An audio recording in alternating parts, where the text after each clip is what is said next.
નમસ્કાર મિત્રો, યુટ્યુબ ચેનલના માધ્યમથી ફરી એક વખત 2 દિવસના ટૂંકા બ્રેક પછી આપણે જોડાઈ રહ્યા છીએ। આજે આપણે મધ્ય ગુજરાતમાં અને ખાસ કરીને તો ગુજરાતની પૂર્વ સરહદ ઉપર આવેલા દાહોદ જિલ્લાની ચર્ચા કરવાની છે। ગુજરાતમાં સૌથી વધુ આદિવાસી વસ્તી ધરાવતો જિલ્લો એટલે દાહોદ। એ દાહોદની ચર્ચા કરવાની છે, જે દાહોદ જિલ્લાની રચના 2 ઓક્ટોબર એટલે કે ગાંધી જયંતિ 1997, 2 ઓક્ટોબર 1997 પંચમહાલ જિલ્લાનું ફ્રેક્શન કરી અને એમને તોડી અને બનાવવામાં આવેલો એવા 8 તાલુકા ધરાવતો દાહોદ જિલ્લો છે। એ ગુજરાતમાં 2 ઓક્ટોબર 1997 થી અસ્તિત્વમાં આવ્યો અને ત્યારે ગુજરાતના મુખ્યમંત્રી માનનીય શંકરસિંહ વાઘેલા હતા। તો એમના સમયની અંદર જે 5 જિલ્લાઓની રચના થઈ છે એમાંનો એક એટલે દાહોદ છે। દાહોદ જિલ્લાની કેટલીક ખાસિયતો છે, ખાસ પરીક્ષાલક્ષી તમારે યાદ રાખવાની છે। 2 રાજ્યની સાથે સરહદ ધરાવતા ગુજરાતના ફક્ત 2 જિલ્લાઓ છે, એમાંનો એક દાહોદ છે, બીજો એમનો પાડોશી છોટાઉદેપુર છે। તો ગુજરાતના એવા 2 જિલ્લાઓ કે જે 2 રાજ્યોની સાથે સરહદ ધરાવે છે। કેટલાક લોકો તો એટલું પણ કહે છે કે દાહોદ એટલે દો હદ, 2 રાજ્યની સાથે જેમની હદ છે તેવા એ 2 રાજ્યો છે રાજસ્થાન અને મધ્યપ્રદેશ। તો રાજસ્થાન અને મધ્યપ્રદેશની સાથે સરહદ ધરાવતો ગુજરાતનો એકમાત્ર જિલ્લો હોય તો એ દાહોદ છે।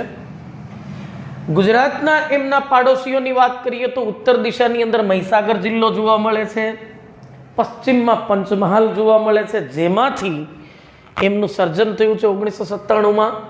પૂર્વે હમણાં એમની આપણે જે વાત કરી તે રાજસ્થાનની બોર્ડર લાગે છે, અને દક્ષિણમાં છોટાઉદેપુર જિલ્લો છે એ એમની સાથે સરહદ ધરાવે છે। દાહોદ જિલ્લાની અંદર 8 તાલુકાઓ છે। કોઈ શોર્ટકટના ખેલમાં પડ્યા વગર આ તાલુકાઓને તમારે યાદ રાખવાના છે, અને સાચી પદ્ધતિ એ જ છે। દાહોદના તાલુકાઓની અંદર એક તો પોતે દાહોદ છે, બીજું હડફ નદીના કાંઠા ઉપર આવેલું સરસ મજાનું લીમખેડા છે, પછી રાજવી શહેર જેમને આપણે કહીએ છીએ દેવગઢ બારિયા છે કે 1524થી આપણને એમનો ઇતિહાસ મળે છે, પછી ગરબાડા, આ એ જ તાલુકો છે કે જ્યાં ગુજરાતનો સૌપ્રથમ સૂર્યોદય થાય છે, એ ગરબાડા છે।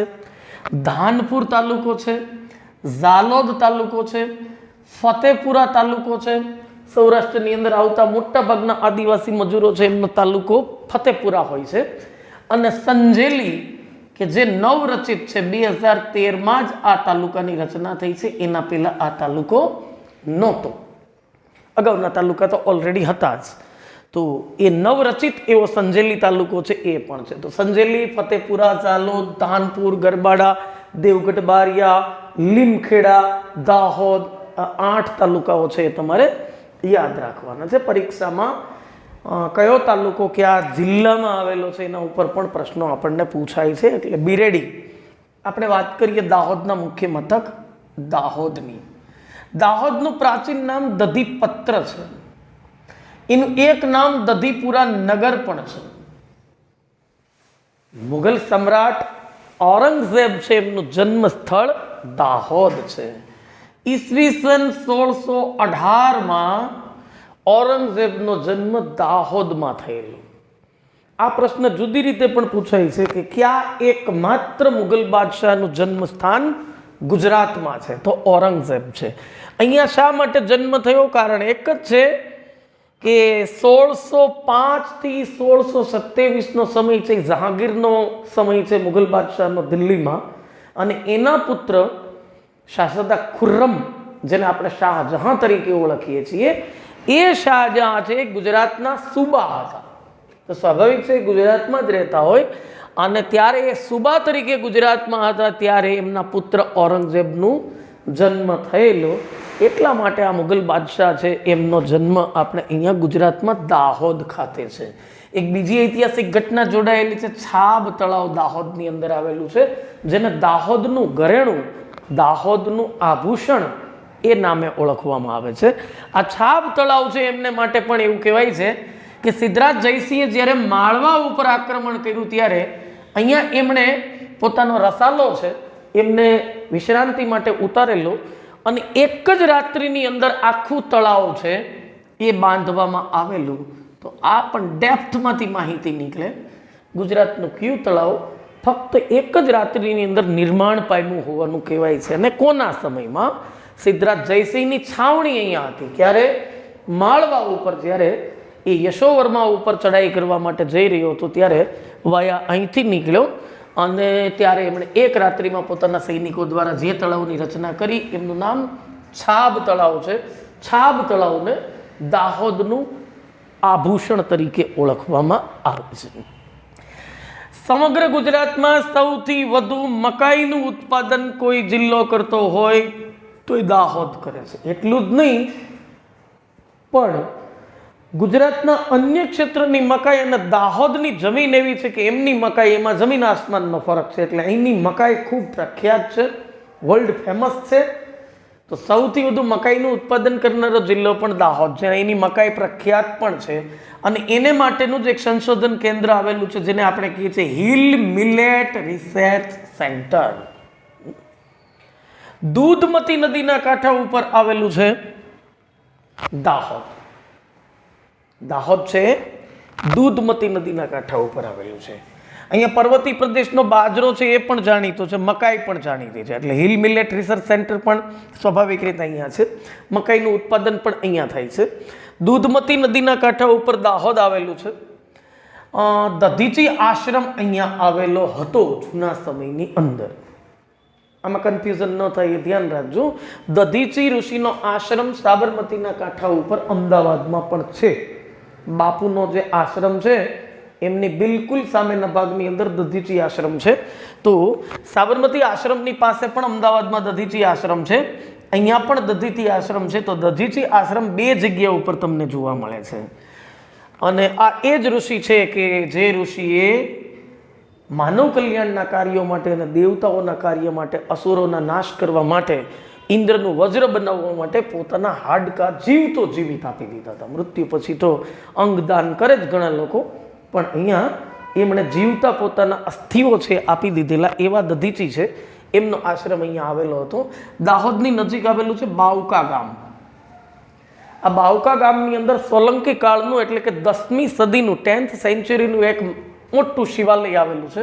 ભવ્યાથી ભવ્ય શિવાલય છે અને એ 1000 વર્ષ જૂનું છે. એમની ઉપરના જે ચિત્રો છે એ બધા એટલે કે જે સ્થાપત્ય છે એ નકશી છે એ બધી સંભોગ સમાધિ શિલ્પ છે. અને એને કારણે એમને ગુજરાતનું ખજુરાહો તરીકે ઓળખવામાં આવે છે. આવા પ્રકારના શિલ્પવાળા પણ બે જગ્યા ઉપર મંદિરો જોવા મળે છે. એમાં પણ કન્ફ્યુઝન ન થાય. એક ગલતેશ્વરની અંદર તમને જોવા મળશે. ત્યાં પણ ગલતેશ્વરનું મંદિર જે છે એ પણ સંભોગ સમાધિ શિલ્પ છે. અને અહીંયા પણ બાવકા ગામની અંદર પણ એ જ પ્રકારનું શિલ્પ અને સ્થાપત્ય છે. અને મૂળભૂત રીતે એ મધ્યપ્રદેશના છત્તરપુર જિલ્લાની અંદર આવેલા ખજુરાહોના જે મંદિરો છે એ એમને માટે પ્રખ્યાત છે. એ તો વર્લ્ડ હેરિટેજ સાઇટ છે. એના જેવા જ અહીંયા શિવાલયો આવેલા છે. બહુ મહત્વનું સ્થાન હોય આ જિલ્લાની અંદર. એક તો એ છે કે બહુ ગ્રામીણ વિસ્તાર છે એટલે શહેરોનો વિકાસ બહુ મોટા પ્રમાણમાં અહીંયા થયો નથી, પણ છતાંય જેમને તમે શહેર કહી શકો એવું એક લીમખેડા છે. હડફ નદીના કાંઠા ઉપર આવેલું છે લીમખેડા. લીમખેડાની બિલકુલ બાજુમાં આવેલું છે કંજેટા. અને કંજેટા છે એ એમના મધ માટે, હની માટે ખૂબ પ્રખ્યાત છે. તો મધ માટે જાણીતું કંજેટા ક્યાં આવેલું છે? લીમખેડા તાલુકામાં બિલકુલ બાજુમાં જ આવેલું છે. લીમખેડામાં જ પાછો આંબલી 11નો મેળો ભરાય છે. તાલુકો પૂછે તો લીમખેડા, જિલ્લો પૂછે તો દાહોદ. આંબલી 11નો મેળો. જુઓ, કોઈ પણ એક્ઝામ હોય અને એમાં ક્લાસ 3માં સાંસ્કૃતિક વારસા ઉપરના પ્રશ્નો મહત્તમ પૂછાય છે. તો મહત્વનું એ છે કે સાંસ્કૃતિક વારસામાં તમારે મેળા તો કરવાના છે. વાવ, તળાવ, મેળા, ઐતિહાસિક પૃષ્ઠભૂમિ, જેમ આપણે છાબ તળાવની કહી, એ બહુ અગત્યનું છે. તો ડેપ્થમાંથી માહિતી લો. આંબલી 11નો મેળો છે એ અહીંયા ભરાય છે ફાગણ સુદ 11ના રોજ. ફાગણ સુદ 11નો અર્થ એવો થાય છે કે હોળીની પહેલાં 4-5 દિવસ અગાઉ, કારણ કે ફાગણ સુદ પૂર્ણિમા અને પૂર્ણિમા સુદ જ હોય તે દિવસે હોળી હોય છે. અહીંયા હસ્તેશ્વર મહાદેવનું મંદિર છે, ત્યાં આ મેળો ભરાય છે. અને આંબલી 11સના મેળાની ખાસિયત એ છે કે ફરજિયાતપણે અહીંયા શેરડીની ખરીદી કરવામાં આવે છે. જો આ ડીપ માહિતી છે. તમે હું જેમને થોથા કહું છું, એ થોથાઓના પાના તમે ફેરવો છો, એમની અંદર માહિતી તમને ત્યાં સુધી તો મળે છે કે આંબલી 11સનો મેળો દાહોદ જિલ્લામાં ભરાય છે, પણ મોટે ભાગે તાલુકો નથી આવતો. તાલુકો આવે તો સ્થળ નથી આવતું હસ્તેશ્વર મહાદેવ, અને એ આવે તો શેને માટે જાણીતો છે? અહીંયા ફરજિયાતપણે શેરડીની ખરીદી કરવામાં આવે છે, અને મીઠા મોટા કરીને આ ખરીદી કરીને જ પછી એ લોકો જાય છે. આદિવાસીઓનો ખાસ જો મુખ્ય તહેવાર છે એ હોળી હોય છે. આપણે જે રીતે દિવાળી હોય છે, આદિવાસી બેલ્ટ તમે આખો ઉપરથી છેક સાબરકાંઠાથી માંડી અને વલસાડ સુધીના કે ડાંગ સુધીના પટ્ટામાં આવો છો, એ આખી પૂર્વોત્તર ગુજરાતની બોર્ડર છે, એમના ઉપર આવેલા છે આદિવાસી વિસ્તારો, અને એ બધા ટ્રાઇબ્સ સેન્ટરો છે, એમની અંદર મુખ્ય તહેવાર હોળીનો હોય છે. એમના મોટા ભાગના મેળાઓ છે હોળીની આસપાસ જ હોય છે, ચેક કરજો તમે. તો એ એમનો મુખ્ય તહેવાર છે. તો મીઠા મોટા કરે છે એ લોકો શેરડીની ખરીદી કરીને.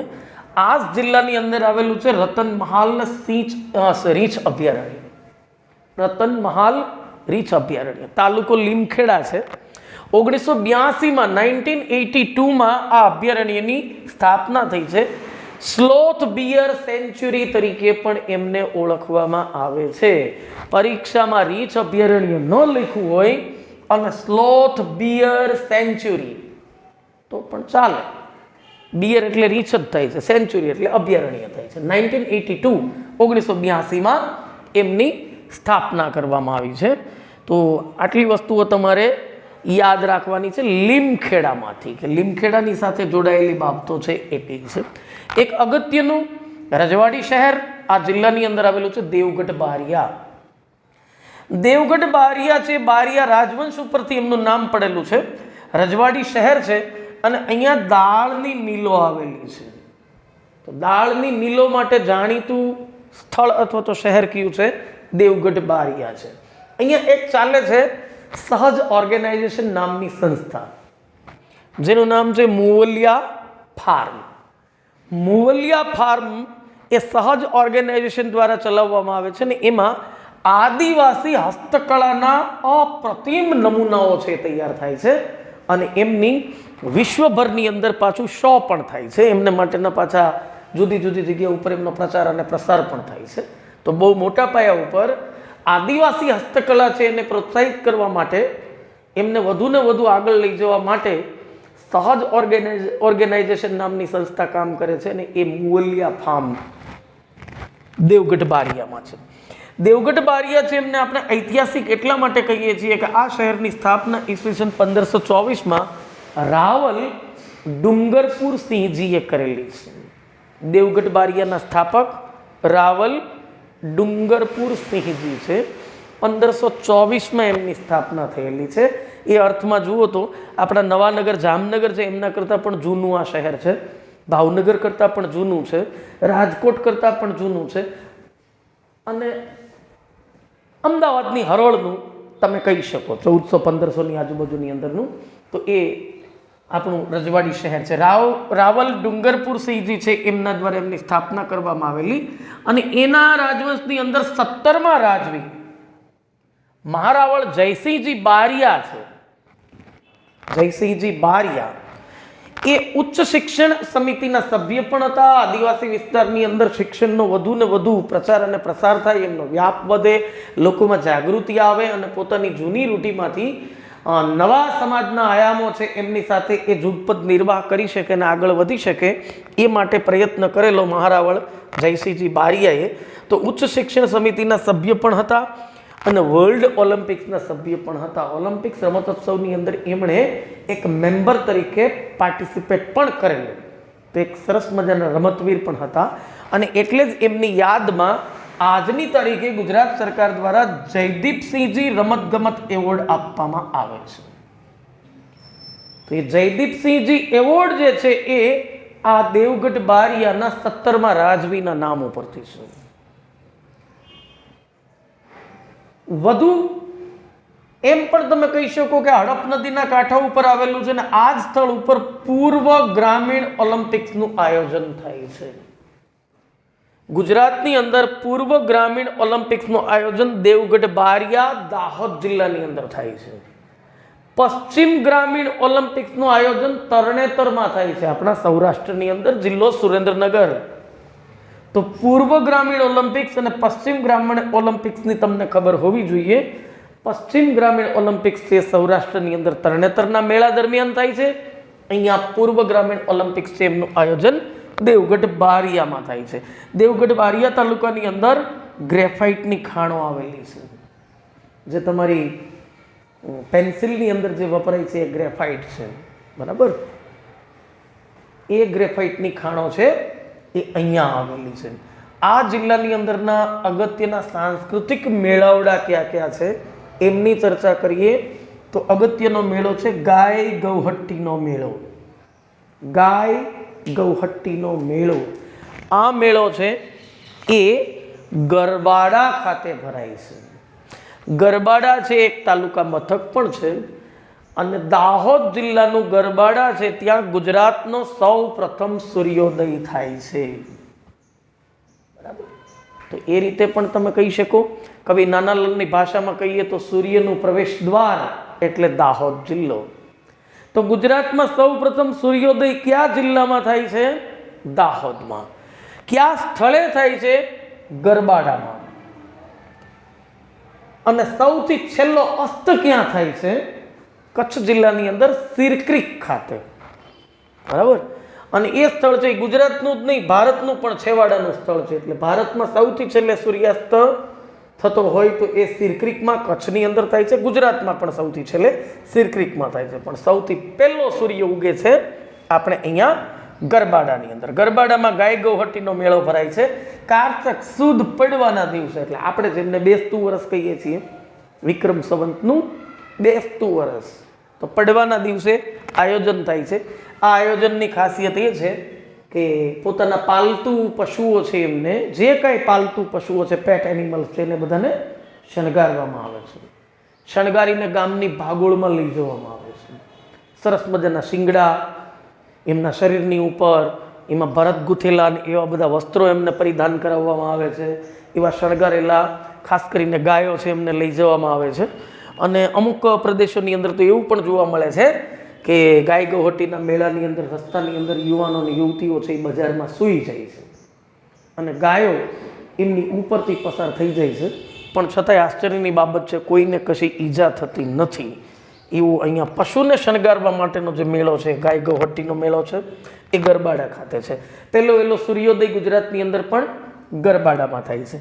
એક મેળો છે ગોળ ગધેડાનો મેળો, એ જેસવાડા ખાતે થાય છે.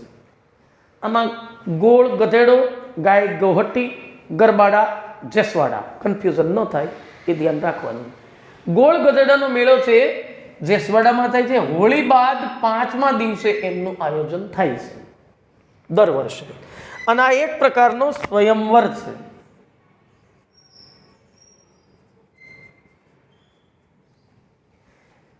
જૂના સમયની અંદર જે રાજા રજવાડાઓની અંદર સ્વયંવર પ્રથા હતી કે ભાઈ યુવતી છે એ કોઈ યુવાનને શા માટે પસંદ કરે? સરકારી નોકરી જોઈને, એમનો દેખાવ જોઈને?